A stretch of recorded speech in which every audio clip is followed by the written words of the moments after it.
기독교의 교리 중에서 우리의 머리로 이해하기에는 가장 어렵지만 그 안에 신비한 비밀이 가득 차 있는 교리가 바로 삼위일체의 교리가 아닐까 싶습니다. 교리 자체가 딱딱하고 이해도 잘 안 되는데 거기에 개념조차 잘 와닿지 않는 삼위일체 교리를 공부할 때 사람들은 조금이라도 쉽게 이해할 수 있도록 이런저런 비유를 하기도 합니다. 가령 달걀을 이용한다든지 물을 비유하여 설명을 하기도 한다든지 아니면 사람이 다른 장소에 따라서 호칭이 바뀌는 이러한 설명을 하려고 하지만 오히려 이런 설명은 성경이 말하는 삼위일체에 대한 정확한 의미를 전혀 전달하지 못할 뿐만 아니라 오히려 잘못된 이단의 가르침에 빠질 수 있도록 하는 그런 안 좋은 결과를 가져오기도 합니다. 삼위일체를 공부하면서 우리가 우선 인정해야 할 한 가지 사실이 있습니다. 삼위일체의 개념은 사람의 이성과 이해로는 쉽게 받아들이기 어렵다라는 사실입니다. 그렇지만 이 교리 안에는 하나님에 대한 정확하고 신비한 가르침이 오롯이 나타나 있다는 점을 분명히 우리가 기억해 본다면 겸손한 마음으로 열심히 탐구할 때 하나님께서는 이 원리를 바르게 이해할 수 있도록 도와주실 것입니다. 하나는 셋이 되고 셋이 하나가 된다라는 단순한 도식으로 받아들이려 하거나 이성적으로 이해하려 할 것이 아니라 창조와 구원과 보혜사의 사역을 담당하시는 성부, 성자, 성령의 하나님에 대해서 우리가 어떤 한 분에게만 집착하거나 편중된 것이 아니라 모든 하나님, 특별히 세 인격의 한 하나님의 삼위일체라는 말이 온전히 우리 삶 가운데 받아들여지고 경험되어지기를 소원할 때 하나님께서는 은혜를 베풀어 주셔서 우리가 삼위일체의 하나님과 동행하며 기쁨 가운데 살아갈 수 있도록 인도해 주실 것입니다. 이제 우리 함께 삼위일체에 대해서 살펴보도록 하겠습니다.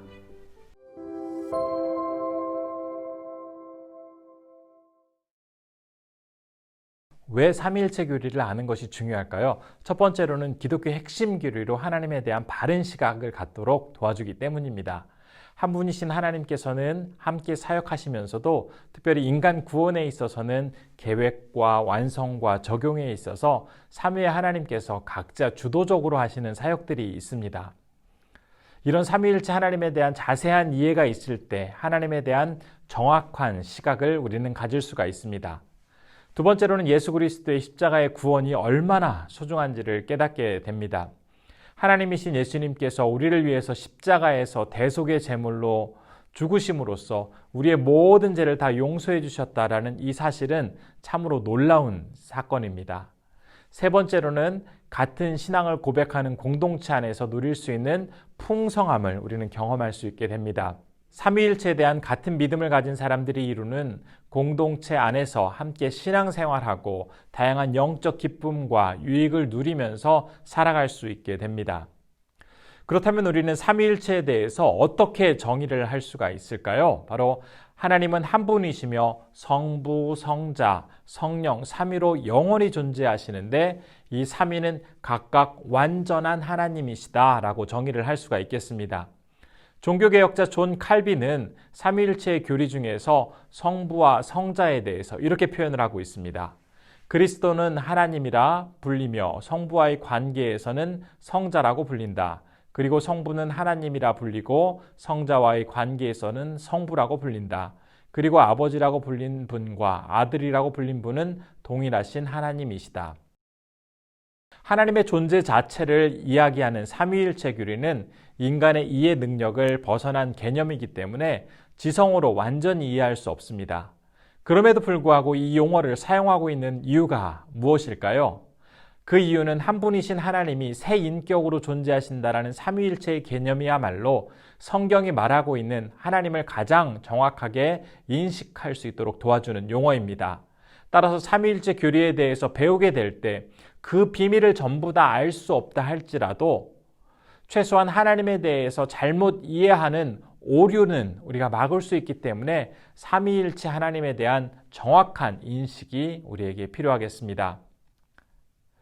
그러면 세 번째로는 핵심 명제를 한번 살펴보려고 합니다. 하나님은 한 분이시며 성부, 성자, 성령, 삼위로 영원히 존재하시는데 삼위는 각자 완전한 하나님이시다라는 이 정의는 크게 세 가지 의미의 명제로 표현해 볼 수가 있습니다. 첫 번째로는 하나님은 한 분이시다라는 명제입니다.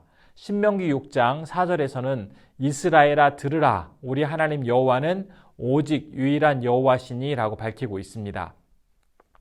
이처럼 신구약 성경은 하나님이 한 분이시라고 반복적으로 가르치고 있습니다. 두 번째로는 성부, 성자, 성령, 삼위는 모두 완전한 하나님이시다라는 의미입니다.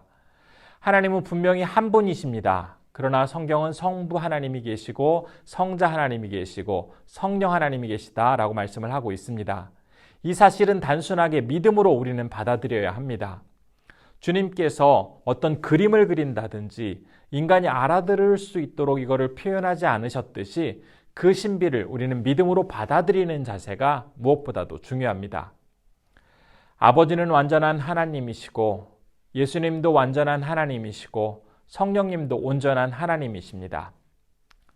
세 번째로 성부, 성자, 성령께서 서로 구별되신다라는 사실입니다. 하나님이 삼위라는 말은 하나님은 구별되는 삼위로 존재하시므로 성부는 성자나 성령이 아니고 성자는 또한 성부나 성령이 아니며 성령은 성부나 성자가 아니라는 의미입니다. 자칫 하나님은 한 분이신데 성부와 성자와 성령이 계신다면 똑같은 어떤 원이 세 개가 겹쳐짐으로써 하나의 원을 이루는 것으로 생각을 할 수가 있습니다. 그러나 성경은 분명히 성부 하나님, 성자 하나님, 성령 하나님이 서로 구별되는 서로 다른 인격체다라고 이야기를 하고 있습니다. 예수님은 아버지와 구별되십니다. 요한일서 2장 1절은 이렇게 기록을 하고 있습니다. 나의 자녀들아, 내가 이것을 너희에게 쓰면 너희로 죄를 범하지 않게 하려 함이라. 만일 누가 죄를 범하여도 아버지 앞에 우리에게 대언자가 있으니 곧 의로우신 예수 그리스도시라. 또한 성령은 아버지와 구별이 됩니다. 요한복음 14장 26절의 말씀입니다. 보혜사 곧 아버지께서 내 이름으로 보내실 성령, 그가 너희에게 모든 것을 가르치고 내가 너희에게 말한 모든 것을 생각나게 하리라. 세 번째, 아들은 성령과 구별됩니다. 요한복음 16장 7절입니다.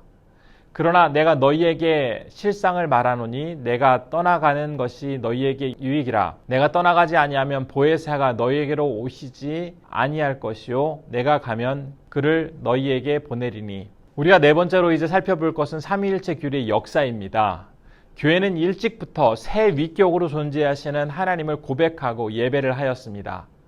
그러나 삼위일체 교리에 대해서는 명확하게 설명하지 못한 채 상당히 오랜 시간을 보내게 됩니다.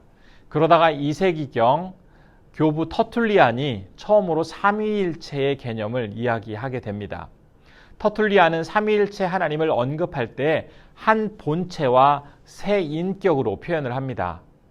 그러다가 이후 325년 니케아 회의에서 삼위일체를 정통 교리로 확정하게 되고 381년 콘스탄티노플 회의에서 재확인하는 과정을 거치게 됩니다.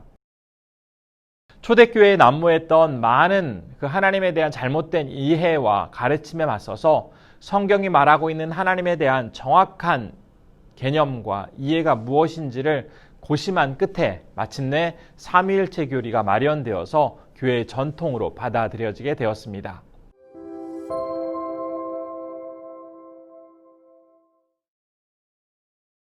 그렇다면 삼위일체의 성경적 근거는 어디에 있는 것일까요?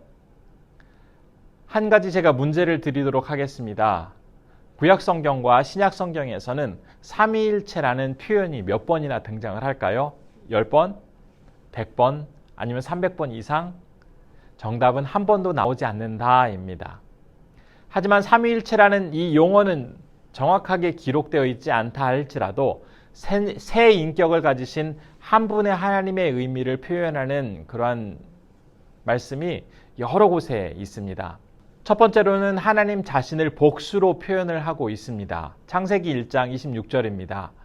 하나님이 이르시되 우리의 형상을 따라 우리의 모양대로 우리가 사람을 만들고 그들로 바다의 물고기와 하늘의 새와 가축과 온 땅과 땅에 기는 모든 것을 다스리게 하자 하시고, 이 말씀은 창조하실 때 한 분 이상이 참여하고 계시다라는 사실을 나타내주는 표현입니다. 두 번째로는 여호와의 사자를 신적 위격으로 묘사를 하고 있습니다. 구약에서 하나님의 말씀을 전하는 메신저를 의미하는 사자라는 이 표현은 주님의 얼굴이며 그의 계시요 그의 임재를 의미한다라고 볼 수가 있습니다. 특별히 하나님의 사자가 나타나게 되었을 때 하나님처럼 경배받으시고 하나님처럼 1인칭으로 말씀을 하셨다라는 사실을 우리는 주의해서 볼 필요가 있습니다. 그러나 그분은 분명히 하나님과는 다른 인격을 가지신 분이라고 표현되어 있습니다. 그래서 종교개혁자 칼빈은 구약에 나타난 여호와의 사자가 바로 성육신 이전의 그리스도였음을 직접적으로 표현하고 있지는 않지만 바로 그분의 속성과 기능과 사역을 볼 때 성자 하나님으로 충분히 받아들여질 수 있다라고 가르치고 있습니다. 한번 사사기 말씀을 보도록 하겠습니다. 사사기 2장 1절과 2절의 말씀입니다. 여호와의 사자가 길갈에서부터 복임으로 올라와 말하되 내가 너희를 애굽에서 올라오게 하여 내가 너희의 조상들에게 맹세한 땅으로 들어가게 하였으며 또 내가 이르기를 내가 너희와 함께한 언약을 영원히 어기지 아니하리니 너희는 이 땅의 주민과 언약을 맺지 말며 그들의 제단들을 헐라 하였거늘 너희가 내 목소리를 듣지 아니하였으니 어찌하여 그리하였느냐. 세 번째로는 성령께서 구별된 위격으로 언급되고 있습니다. 이사야서 48장과 63장의 말씀은 이렇게 기록되어 있습니다. 48장 16절의 말씀입니다. 너희는 내게 가까이 나와 이것을 들으라. 내가 처음부터 비밀이 말하지 아니하였나니 이것이 있을 때부터 내가 거기에 있었노라 하셨느니라. 이제는 주 여호와께서 나와 그의 영을 보내셨느니라. 이사야서 63장 10절의 말씀입니다. 그들이 반역하여 주의 성령을 근심하게 하였으므로 그가 돌이켜 그들의 대적이 되사 친히 그들을 치셨더니. 구약에 나타난 성령의 여러 가지 사역에서 우리가 발견할 수 있는 사실은 성령은 분명히 독립적인 인격을 갖고 계시며 창조주의 구속과 새 창조에서 중심적인 역할을 하고 계신다라는 사실입니다. 그러므로 주의 영은 하나님 자신, 하나님의 말씀과 본질적으로 동일한 신격을 가지신 분이시면서도 구별된 독자적인 인격을 가지신 분으로 존재하는 분이라고 우리는 이야기할 수가 있겠습니다. 그렇다면 신약의 증거는 어떻게 될까요? 첫 번째로는 예수 그리스도께서 세례받으시던 사건에서 우리는 발견해 볼 수가 있습니다. 누가복음 3장 21절과 22절의 말씀 제가 먼저 읽어드리도록 하겠습니다. 백성이 다 세례를 받을 새 예수도 세례를 받으시고 기도하실 때에 하늘이 열리며 성령이 비둘기 같은 형체로 그의 위에 강림하시더니 하늘로부터 소리가 나기를 너는 내 사랑하는 아들이라 내가 너를 기뻐하노라 하시니라. 성부는 하늘에서 말씀하시고 성자는 세례를 받으시고 또 하늘로부터는 성부의 음성을 듣게 되고 성령은 예수님의 사역을 감당할 수 있도록 능력을 베풀어 주시기 위해 하늘에서 내려오고 계십니다. 예수 그리스도의 이 세례 받으시는 이 장면을 통해서 우리는 삼위의 하나님을 발견할 수가 있게 됩니다. 두 번째로는 예수님의 고별 설교 부분에서 또한 우리는 삼위일체 하나님을 발견할 수가 있습니다. 요한복음 14장 16절과 17절의 말씀입니다. 내가 아버지께 구하겠으니 그가 또 다른 보혜사를 너희에게 주사 영원토록 너희와 함께 있게 하리니 그는 진리의 영이라. 세상은 능히 그를 받지도 못하나니 이는 그를 보지도 못하고 말하지도 못함이라. 그러나 너희는 그를 아나니 그는 너희와 함께 거하심이요 또 너희 속에 계시겠음이라. 이 말씀에서도 지금 아버지, 보혜사가 모두 등장을 하고 있습니다. 근데 이 삼위의 하나님께서 바로 성자 예수님의 입을 통해서 전해지고 있다는 사실을 우리가 바라볼 수가 있습니다. 세 번째로는 대사명의 말씀을 통해서 우리가 살펴볼 수가 있게 됩니다. 마태복음 28장 19절의 말씀입니다. 그러므로 너희는 가서 모든 민족을 제자로 삼아 아버지와 아들과 성령의 이름으로 세례를 베풀고. 예수님이 지상사역의 마지막 때에 제자들에게 하시는 말씀 장면입니다. 이 말씀에서 사용된 아버지와 아들이라는 말은 성부와 성자가 독립적인 인격체라는 사실을 분명하게 보여주고 있습니다. 성령 또한 다른 두 위격과 똑같은 차원에서 표현되고 있음을 통해서 성령 또한 성부, 성자, 그리고 성부, 성자와 동등한 위치를 차지하고 있음을 우리가 알 수가 있습니다. 네 번째로는 사도의 축복을 통해서도 발견할 수가 있습니다. 고린도 후서 13장 13절의 말씀입니다. 주 예수 그리스도의 은혜와 하나님의 사랑과 성령님의 교통하심이 너희 무리와 함께 있을지어다. 우리가 축도로 사용하고 있는 이 본문 말씀 중에서도 성부, 성자, 성령님이 분명히 구분되지만 한 하나님으로 표현되고 있음을 우리는 알 수가 있습니다. 그리고 그 이외에는 누가복음 1장 35절의 말씀 속에 이렇게 되어 있습니다. 천사가 대답하여 이르되 성령이 내게 임하시고 지극히 높으신 이의 능력이 너를 덮으시리니 이러므로 나실 바 거룩한 이는 하나님의 아들이라 일컬어지리라. 고린도전서 12장 4절에서 6절도 또한 우리가 살펴볼 수가 있습니다.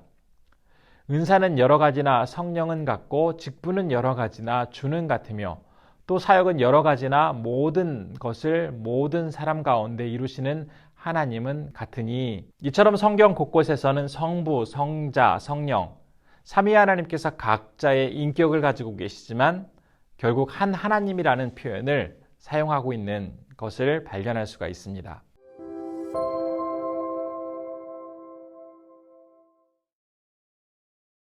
그렇다면 이번에는 삼위일체 하나님의 주요 사역에 대해서 살펴보도록 하겠습니다. 하나님께서는 창조부터 모든 사역을 함께 하셨습니다. 그러나 성부, 성자, 성령, 삼위 하나님께서는 각자 사역에 있어서 주도적으로 하시는 사역이 차이가 있음을 우리는 성경을 통해서 발견할 수가 있습니다.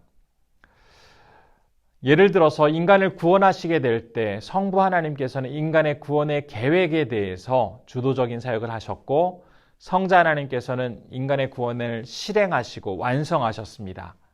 그리고 성령 하나님께서는 인간의 구원을 적용하시는 일을 주도적으로 담당하시지만 그 어떤 위격도 독단적으로 사역을 하지 않으시고 늘 하나님께서는 함께 사역하고 계신다라는 사실을 우리는 분명히 기억해야 합니다. 따라서 우리가 삼위일체에 대해서 배우게 될 때 성부, 성자, 성령 하나님에 대해서 함께 알고 동일하게 하나님을 섬겨야 한다는 사실입니다. 어떤 한 분이 더 우위에 있거나 다른 한 분이 열등한 분이 아니라 모두가 다 동등한 삼위일체 하나님이시다라는 사실입니다.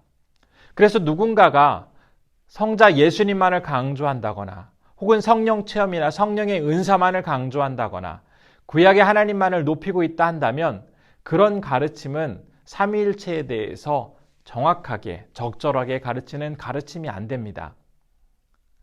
따라서 우리는 균형 잡힌 시각으로 성부, 성자, 성령 하나님께 모두 집중하며 우리 하나님을 온전히 높이고 하나님을 따르는 그러한 사람들이 되어야 할 것입니다. 그렇다면 우리가 삼위일체 하나님에 대해서 배우고 있는데요.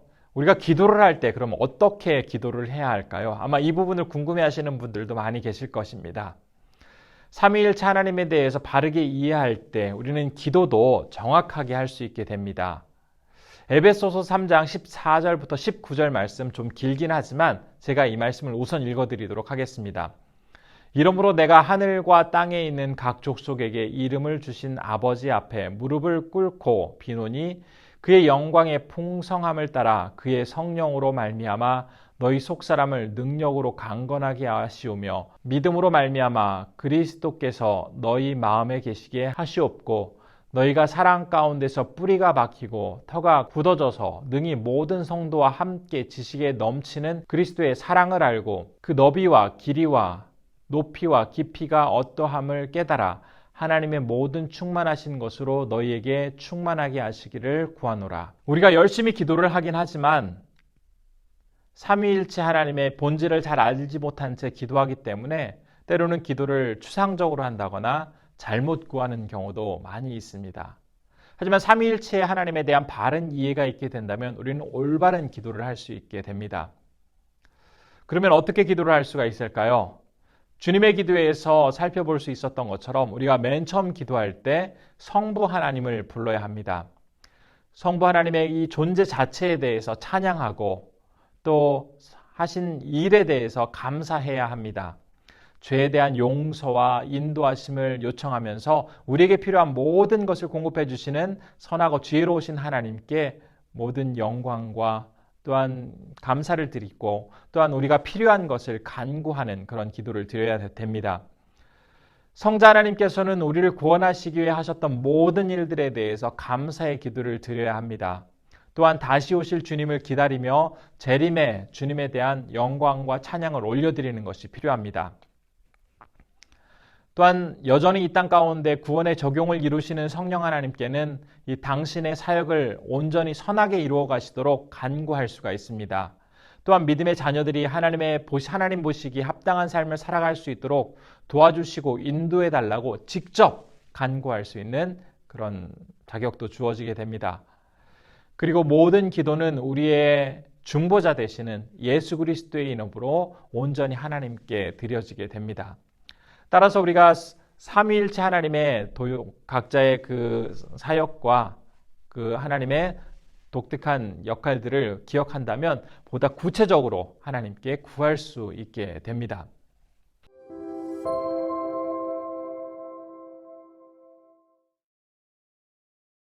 그렇다면 우리가 삼위일체를 공부할 때 바른 자세는 어떤 자세가 되어야 할까요?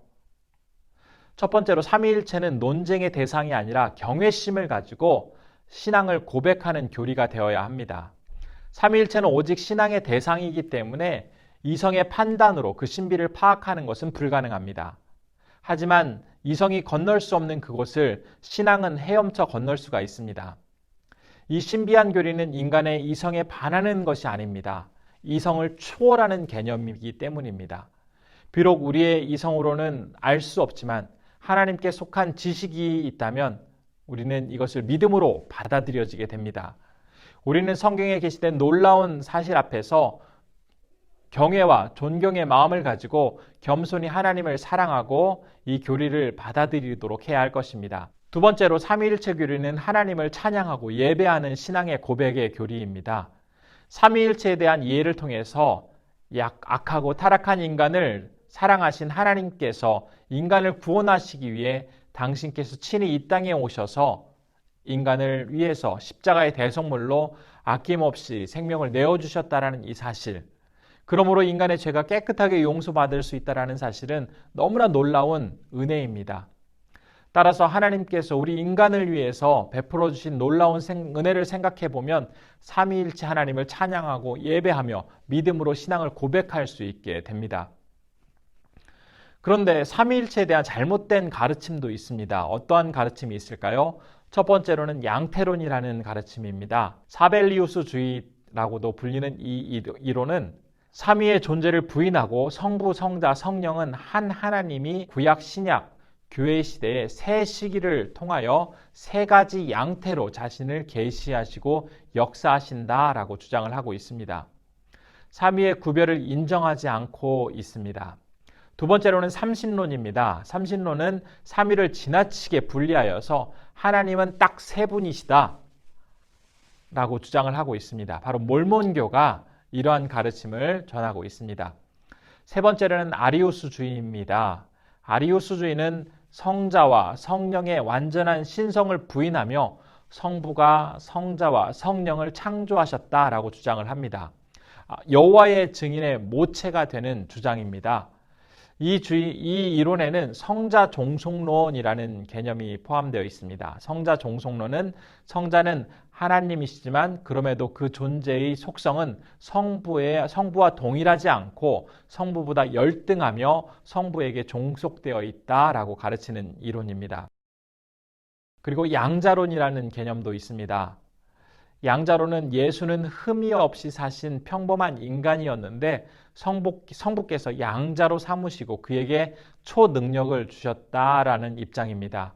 그리고 예수님께서 세례를 받으실 때 비로소 메시아가 됐다라고 주장을 하고 있습니다. 이러한 잘못된 가르침은 삼위일체에 대한 성경의 그 진리를 인간의 이성으로 받아들이려 한다거나 잘못 해석했을 때 나타나는 그러한 해석들이기 때문에 우리는 특별히 조심해야 될 것입니다. 이제 오늘 배운 내용을 한번 정리해 보도록 하겠습니다. 하나님은 한 분이십니다. 그러나 새 위격으로 존재를 하고 계십니다. 첫 번째로 삼위, 본질상 한 분이신 하나님은 참 신비하게도 새 위격으로 존재를 하고 계십니다. 하나님은 성부와 성자와 성령 하나님이 서로 삼위로 구별됩니다. 그러나 하나님께서는 한 분으로 존재하고 계십니다. 일체 한 분으로 존재하신다라는 사실입니다. 성부, 성자, 성령이 서로 구분되면서도 한 분으로 존재하십니다. 이것은 1 더하기 1 더하기 1 이런 어떤 수적인 개념으로 받아들이는 것이 아니라 서로 온전한 연합을 이루며 계시는 한 분의 하나님이시다라는 사실입니다.